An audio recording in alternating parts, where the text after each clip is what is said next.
大家好，我係珠海 BOP 嘅芳芳。今日咧同大家講一講我哋黐透明車衣嘅細節問題哦。我哋車主最關心嘅3個問題係咩呢？第一個咧就係黐車衣嘅時間係幾長時間？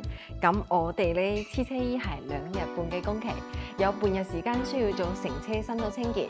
咁我哋黐係2日時間嘅。我哋車主最關心嘅問題就係會唔會將我哋車側面咧清潔得乾乾淨淨之後咧再黐車衣？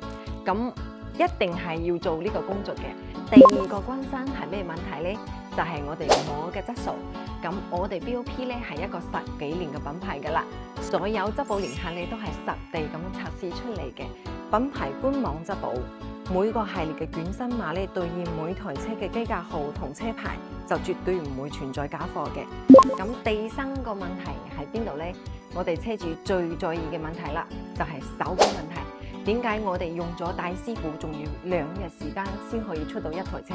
我哋睇睇呢一台奧迪我哋睇下呢一台奧迪嘅細節，我哋睇睇呢啲邊角收出嚟係點樣嘅？呢啲全部都係時間，我哋嘅時間全部俾咗細節。港車北上、澳車北上嘅車主朋友，如果你對黐車衣嘅手工同埋膜嘅質素咧都有比較高嘅要求，記得揾我哋哦，珠海 BOP。